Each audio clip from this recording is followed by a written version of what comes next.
तो नाड़ी ज्योतिष या लाल किताब दोनों की जब बात की जाती है तो दोनों ही साइंसेज ऐसी हैं जो अपनी अपनी जगह पर बहुत ज़्यादा एक्यूरेट हैं।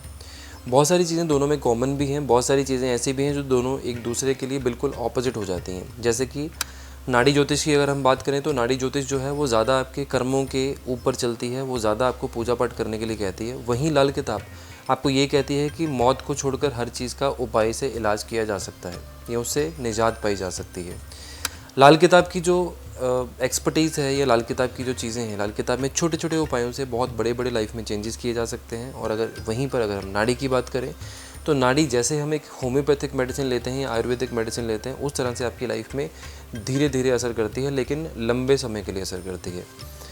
दोनों कंडीशंस में दोनों में कॉमन चीज़ ये है कि दोनों में किसी भी तरह की कोई भी मिथ नहीं है, चाहे वो नाड़ी की बात करें चाहे हम लाल किताब की बात करें। लेकिन नाड़ी जो एस्ट्रोलॉजी है ये हज़ारों साल पुरानी साइंस है जिसको भृगु जी ने लिखा था, भृगु ऋषि जी ने लिखा था। स्टार्टिंग में इसका जो ज़्यादा जो लिटरेचर है वो सारा का सारा तमिल में ही पाया गया।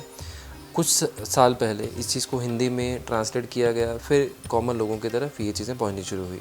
बहुत सारे लोग नाड़ी को सिर्फ इतना समझते हैं कि जब आप ये बोलते हैं कि मैं नाड़ी ज्योतिष करता हूँ या नाड़ी ज्योतिष समझता हूँ, तो वो नफ्स को सोचते हैं कई बार कि नफ्स को दबा के वो लोग चेक करेंगे, या फिर ताड़पत्र दूसरा दिमाग में आता है कि पेपर के ऊपर लिखा हुआ है वो चीज़ ये करेंगे।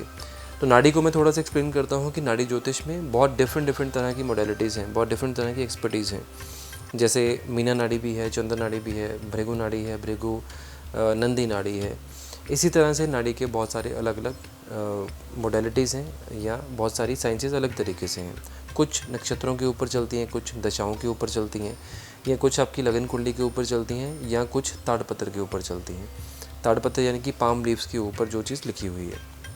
तो नाड़ी का जो साइंस है वो अप्रॉक्सीमेटली 5 से 6,000 साल पुराना है और ये साउथ इंडिया की साइंस है और बहुत बहुत ज़्यादा एक्यूरेट साइंस, ऐसा मैं बोल सकता हूँ नाड़ी को। लाल किताब जो है पंडित रूपचंद जोशी जी ने लिखी है। इसके 5 एडिशंस ऑफिशियली आए हैं, उसके बाद बहुत सारे एडिशंस ऐसे हैं जो आने वाले टाइम पे उसी को ट्रांसलेट करके डिफरेंट लोगों ने आगे पब्लिश किए हैं। तो बहुत सारी बुक्स इसमें बहुत सारी अच्छी भी हैं, लेकिन मॉडिफिकेशन बहुत सारी इसमें हो चुकी है अभी के टाइम के दौरान। लाल किताब को पंजाब में फगवाड़ा के पास एक छोटा सा फरवाला एक विलेज है जहाँ पे पंडित रूपचंद जोशी जी ने इसको लिखा था। पंडित जी खुद डिफेंस सर्विसेज में थे एंड उन्होंने ये जो 5 जो एडिशंस लिखे थे इनको धीरे धीरे आगे चल के इसको रिफ़ाइन करते गए हैं।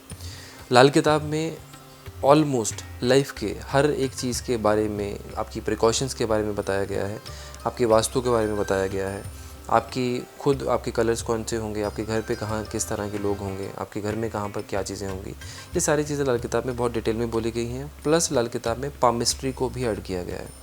तो लाल किताब अपने आप में कंप्लीट साइंस है।